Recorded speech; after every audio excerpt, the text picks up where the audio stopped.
Hey guys, welcome to another huge episode of Triggered. Sorry for the different viewpoint back in the offices in New York. Had to go visit the People's Republic for the day.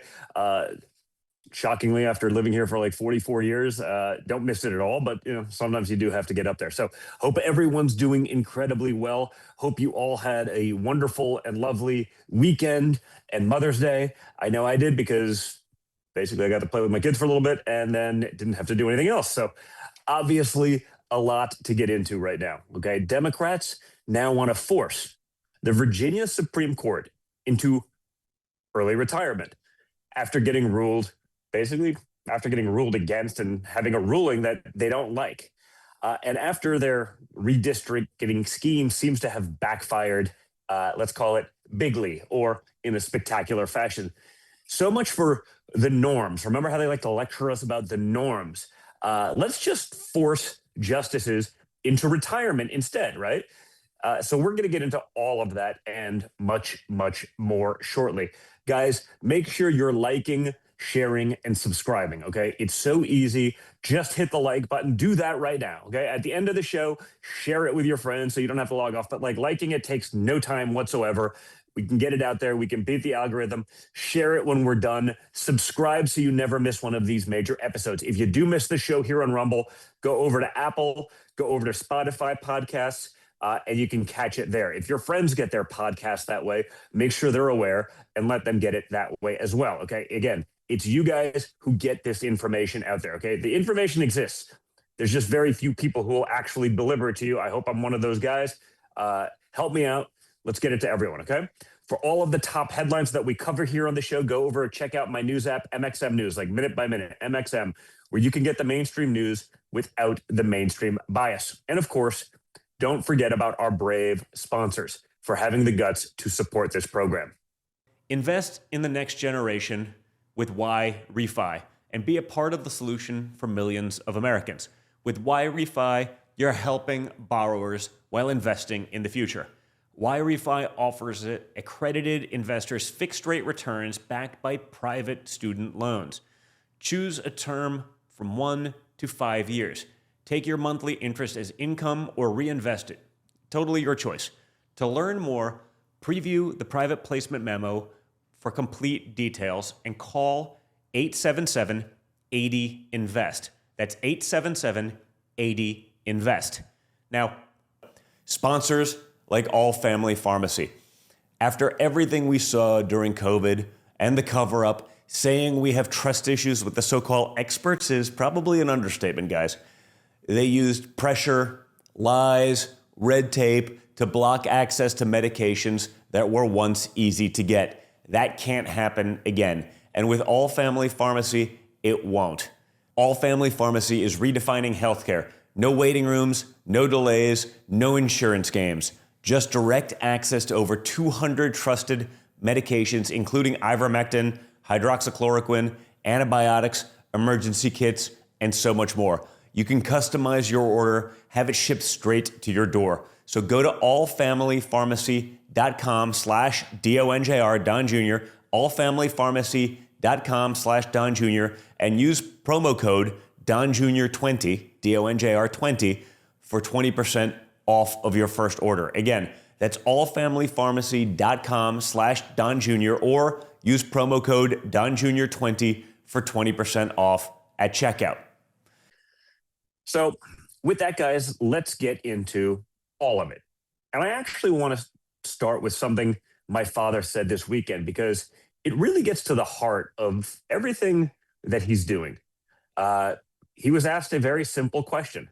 If securing the border was as simple as just vote Republican, honestly, that's the answer. And I know, hey, no one's going to be 100% satisfied with everything that's going on, whatever it may be. I get that. We're playing a long game, okay? That's what we got to do because elections have consequences. We've witnessed that. You either vote for the people who believe America is allowed to have a border, or you vote for the people who think the border is some outdated concept. It's oppression, it's racist, whatever it may be, okay? They think it's an outdated concept that just gets in the way of their political machine. You either vote for the people who believe citizenship actually means something, or you vote for the people who will blur every line until there is no difference whatsoever between citizen and non-citizen, legal and illegal, voter and activist, public servant and political operative, because that's literally where the Democrats, they want to go. But it also brings up another point, that we need real America First fighters in Congress to actually codify all of this success. Okay, we do, because someone else could come in and just say, hey, we're going to stop the border wall funding. We're going to take ICE away from there. You'll have another few million illegals who are Democrat dependents, who will be reliable Democrat voters. They will then say, hey, you don't need to actually be a citizen to vote. We can just let everyone vote. And as long as that money machine, which the Democrats would then control, continues to pay off the illegals, you basically have what the Democrats clearly want, which is communism. We need to send the message that weak rhinos aren't acceptable, because frankly, they are just as bad as the Democrats, maybe even worse, because they're fooling people to believing that there's something that they're not. And that ultimately, guys, caving to Democrats isn't being a moderate, it's being weak. And that's why Save America Act matters so much, because my father put it very plainly in his own words. Check this out. When somebody says they don't want voter identification, what does that mean? What does it say?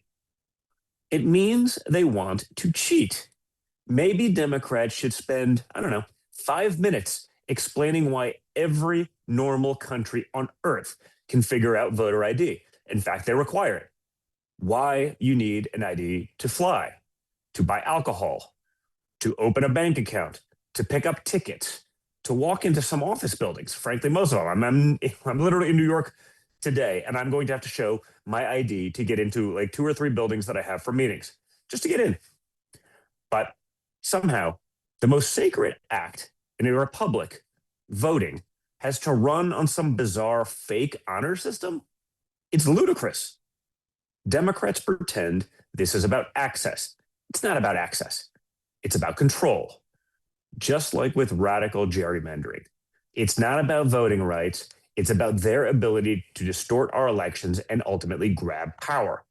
It's about keeping the system loose enough that activists, lawyers, NGOs, ballot harvesters, and machine politicians can keep playing games. And they call that democracy. No, that's not democracy. Democracy is citizens deciding the future of their country, not illegal aliens, not foreign money, not left-wing nonprofits with a P.O. box and a grant pipeline. Citizens. Citizens. That's why the same people fighting voter ID are the same people fighting border security. It's the same argument. They don't want a clean process. They don't want hard rules. They don't want enforcement or accountability. Because once you enforce the rules, once you secure the border, once you verify the voter, once you ask the obvious question, who benefits from all of this chaos, the whole thing starts falling apart. And now we have Virginia giving us another perfect example. Because Democrats don't just want no rules at the ballot box. They want basically no rules everywhere that the rules get in their way. Because after the Virginia Supreme Court, right, not exactly a bastion of conservatism, but the Virginia Supreme Court anyway, tossed their illegal redistricting congressional map. Remember, they were going to get one Republican, despite like 43% of the state being Republican. They were going to get one Republican and 10 Democrat congressmen. And the Virginia Supreme Court threw out their redistricting map. Democrats reportedly got on a private call with Virginia House members and Hakeem Jeffries. And according to the report, they discussed an insane plan to redraw the lines anyway. I mean, just replace the entire Virginia Supreme Court. We don't get what we want. It doesn't follow our Constitution, our state rules and laws. Let's just replace it all and do it anyway. They want to lower the mandatory retirement age of these judges from 75 down to 54 or less. Basically force out every sitting justice, right? Mandatory age 75 seems like a reasonable time, pretty standard. No. Let's just do it to 55, like well beyond normal retirement age, just so we can load the bench with all left-wing activists, force out every sitting justice, then let the Democrat-controlled legislature fill the court with sympathetic Democratic lawyers so that they can get the map that they want. I mean, tell me how that's democracy, guys. It's not. That is not democracy. That's the machine saying the voters, the Constitution, the court, the calendar, and the rules are all negotiable if Democrats don't like the outcome that they get. And remember, these are the same people who spent years telling you that Trump was the threat to institutions. Really?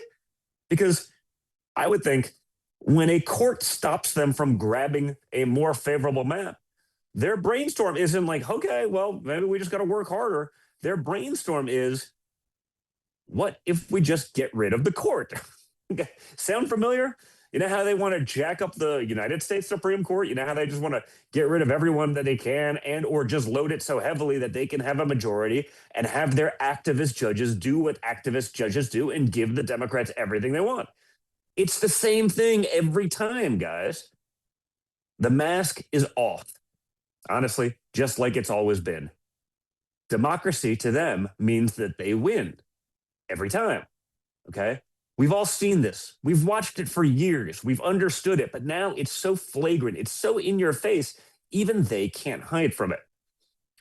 Under left-wing logic, institutions are sacred until the institution says no to Democrats. Courts must be respected until the court blocks the gerrymander. Election rules are holy. They're holy, bordering on sanctimonious, until the deadline becomes inconvenient. And then suddenly it's maximum warfare everywhere, all the time. That's Jeffrey's phrase, by the way, maximum warfare from his own mouth. Not maximum trust in voters, not maximum respect for the law, maximum warfare. Okay? No rules, right? It reminds me of The Big Lebowski, right? This isn't Vietnam or rules, you know? It's like, so again, who are they protecting? Again, not the citizen, not the voter, not the Constitution, not the constitutional system for sure. They're protecting power. And look at the reaction when a court blocks their new map. Check it out for yourselves. The New York Times is reporting about these machinations at least being discussed by some Democrats at high levels, one of which, as you just detailed, Joey, involves taking out the entire state Supreme Court. Just basically going back retroactively and saying, oh, you're all too old. The new cutoff is 54. You're all ineligible to be justices, so you're out. Filling 7 seats with their own hacks and doing it again. That is banana republic, like total institution destroying madness. Then the backup plan that they're talking about doing, apparently, is to invalidate the 2020 constitutional amendment that was overwhelmingly supported by Virginians, that created the independent redistricting process that has actually brought about a fair map. And then the legislature would say, okay, that one doesn't count anymore. Now we'll draw these new districts. It's wild. I think there are some Democrats tapping the brakes on it, which they should be. If they seriously consider either of these things, it is seismic and like a red flag moment for the democracy that they pretend to care about. Don't do this. That's the meltdown, guys. Not because the voter disappeared, not because Democrats can't campaign, not because they're being denied speech or ballots or anything else they pretend to care about. They're melting down because the machinery did not give them the answer that they wanted. They were not able to get 10 congressmen in Virginia, despite all Democrats, by the way, despite having like a 43, 45% Republican constituency. But what we also saw last week was Republicans using the system as intended and using the democratic process to primary state lawmakers in Indiana who decided to cave to the left on redistricting. And they lost in just a good old-fashioned primary election, folks, right? Don't do what your people want. Don't do what they elected you to do. Don't campaign on something and then do the opposite. Guess what happens? You lose elections. You get primaried, someone else has a shot to take your seat. Check this out. State is funny because I won Indiana all 3 times by a landslide, and I wasn't working on it very hard. Would have been nice. I think we would have picked up 2 seats if we did that.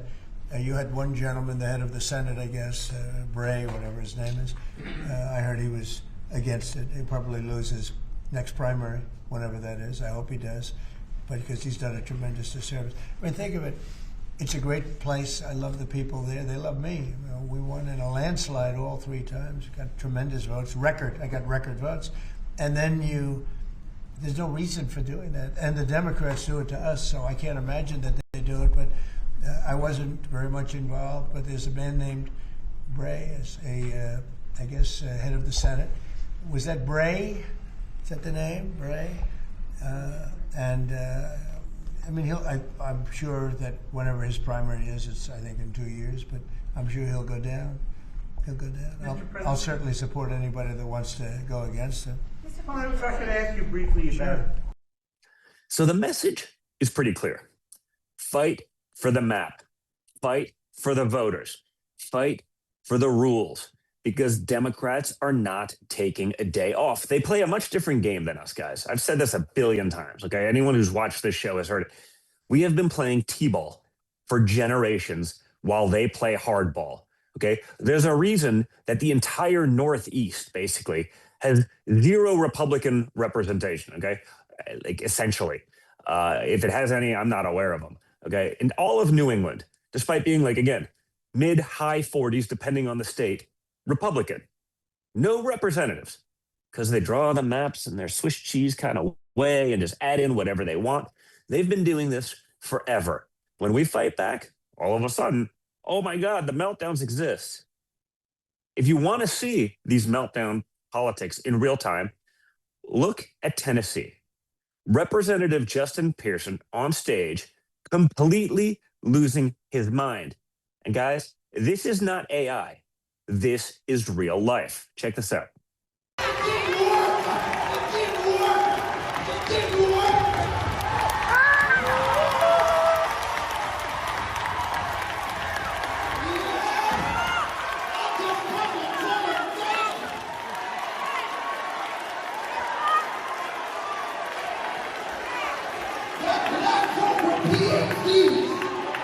This is the performance theater side of things, guys.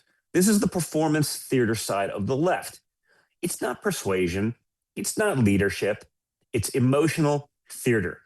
They get on stage, work themselves and everyone else into a frenzy, and then expect normal people to pretend that this is somehow serious. These are serious people. You're supposed to give them credibility. Whatever it is, does not work, I don't think. I mean, maybe they've gotten away with it for a long time, but now that we're pointing all these things out, I think people see it. Common sense people understand this is insanity. But it all connects.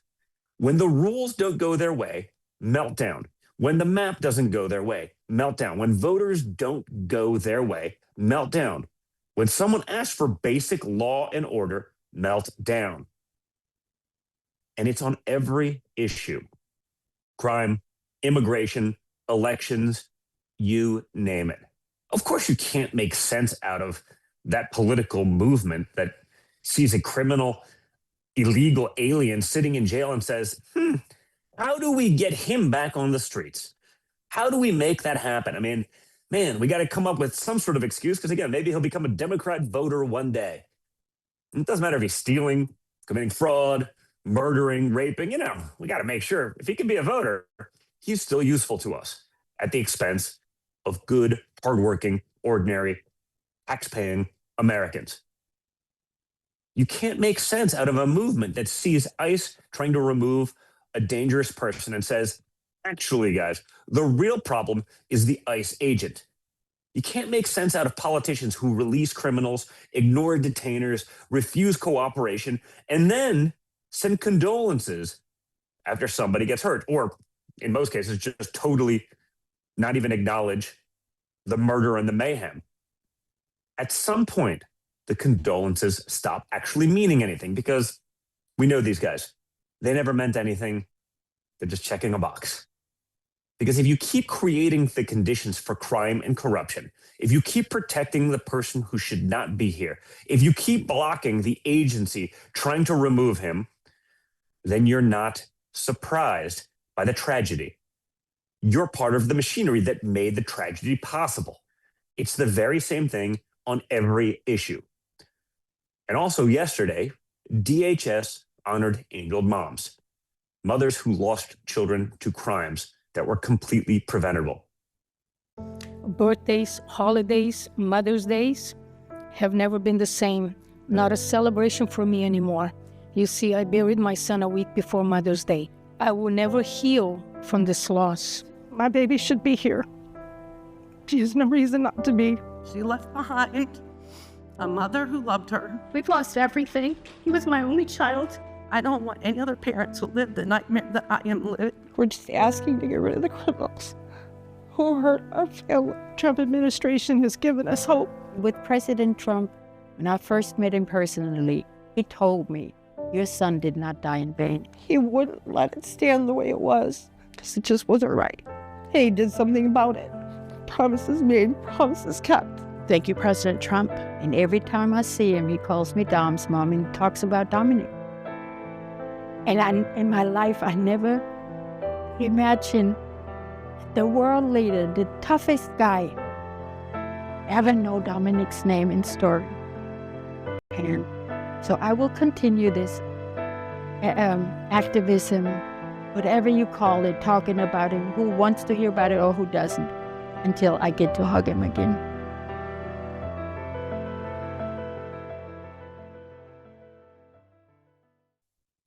That's what the left forgets.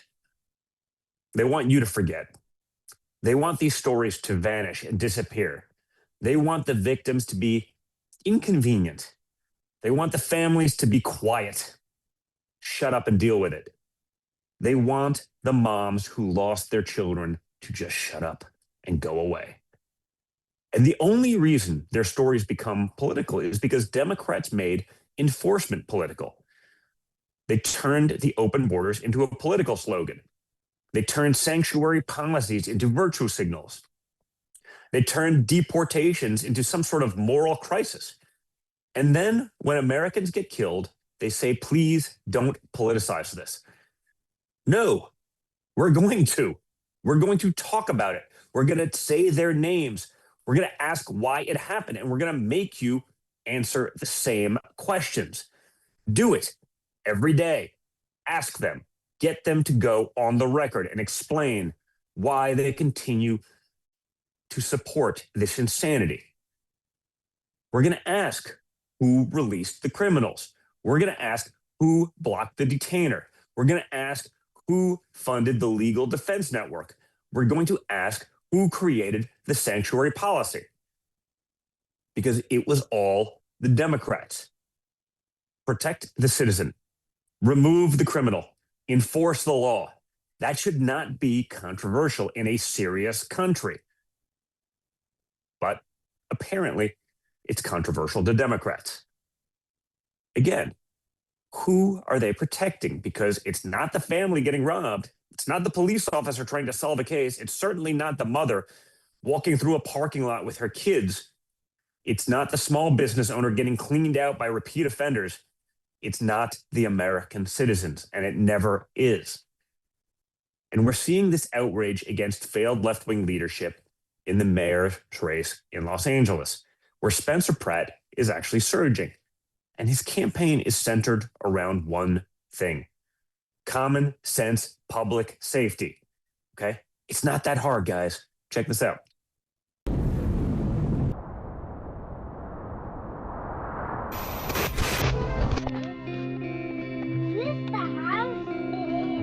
How do you get it out? I want to go in there straight. Heidi and I have been through hell together. Why, Dad? Oh, I'm pulling up the covers. No mom should ever have to go through what she's gone through. This is the first thing.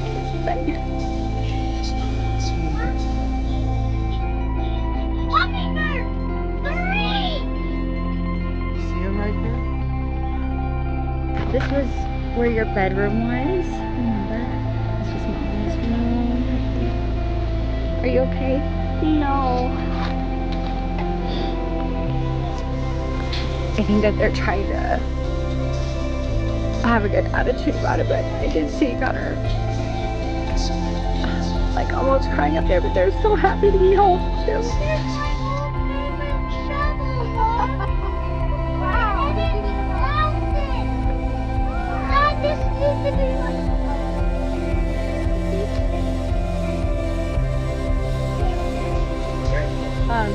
But I think they're just happy to be home for a bit. I guess I'm right here. You want to sit right here? I gotta go pee. Oh no! I gotta climb the piano.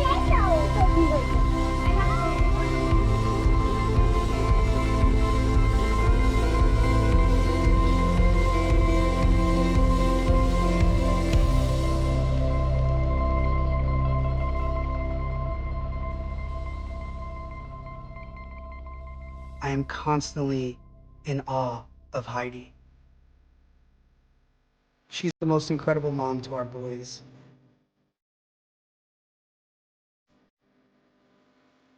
She's why I fight.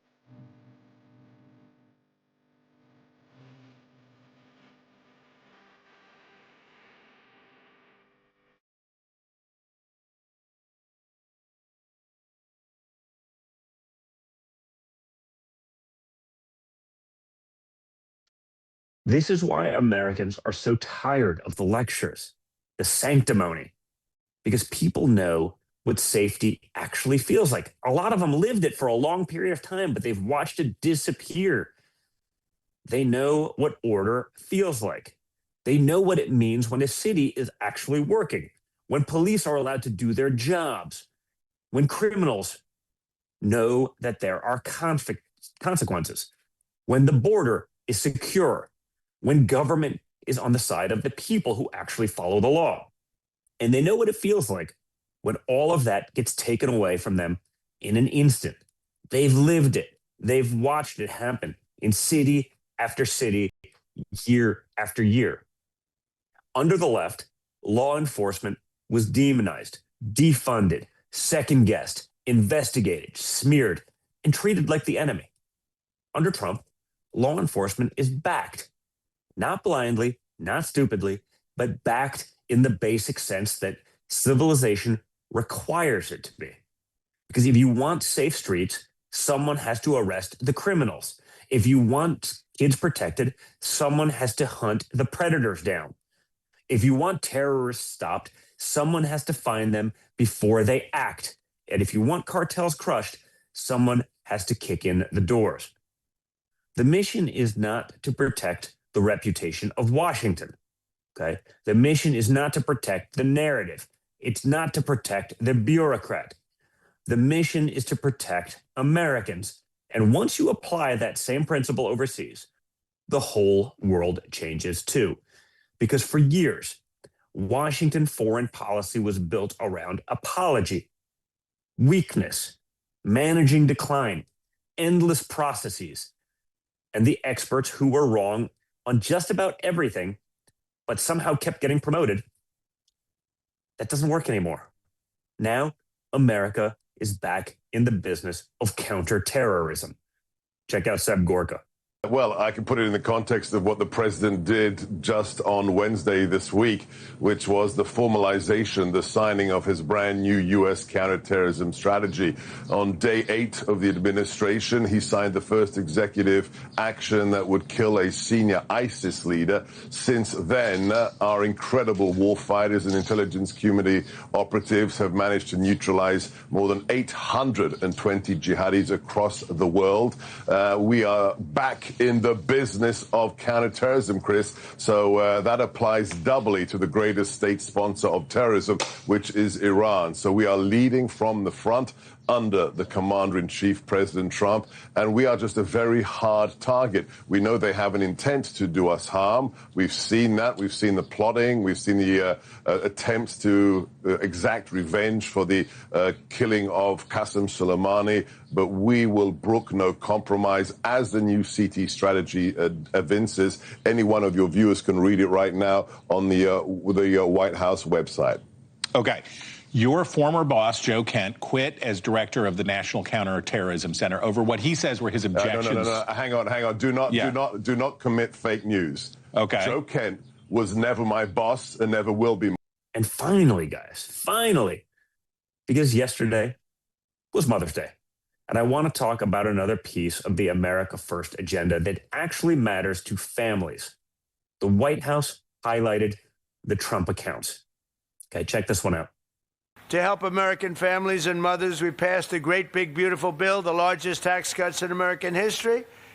We expanded the child tax credit to $2,200 from a much lower number per child, and delivered the largest expansion of school choice in American history. We have school choice all over now. We had virtually none. Everybody loves school choice. With accounts, we have a very special thing, the Trump accounts, where we're helping families to set aside tax advantage savings for their children's future. And we are giving every American newborn child $1,000 automatically to invest and to grow over the course of their lives. This is the part the left never understands. They think family policy means making everyone dependent on Washington forever. Another program, another subsidy, another bureaucracy, another activist group, all failed in the middle, taking their cuts. No, it's not about that. It's about individualism. But the Trump accounts are built around a different idea, guys. Let families build. Let kids start with something. Let parents invest in the future.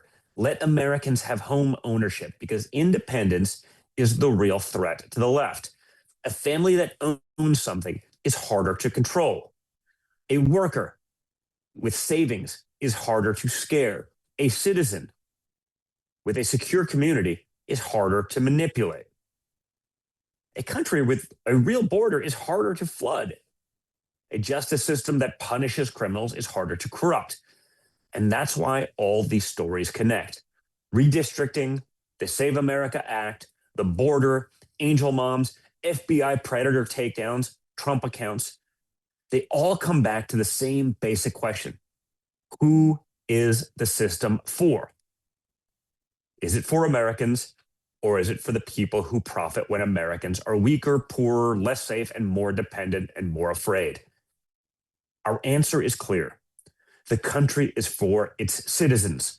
The border is for the citizens. The vote is for citizens. Law enforcement exists to protect citizens. Foreign policy exists to defend citizens. Economic policy exists to help citizens build wealth and independence. And Democrats hate that because their whole model depends on the opposite. They depend on dependency. Blur the border, blur the vote, blur the law, blur the difference between citizen and non-citizen, blur the lines between compassion and chaos, blur the lines between public and political and service and power, and then call anyone who notices that a threat to democracy. Racist, misogynist, one of these, you know the deal. We've been there 1,000 times. And the Trump agenda is exposing all of it. So here is the choice. Order or chaos, citizens or systems, law enforcement or criminals, borders or invasion, strength or apology, America first or America last. And everything we've seen, everything we've seen that should not be a hard call, It's so obvious. It's so easy. I mean, we've watched it happen for so long. This is not difficult stuff, but we've got to keep getting the message out.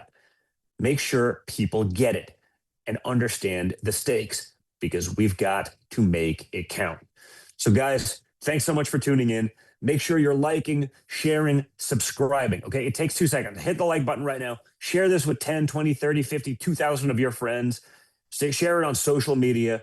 Check out our sponsors down below and in the video's description. Okay, it takes guts to support this kind of programming. Support those who share your values, not those who hate your guts, but are more than happy to take your money.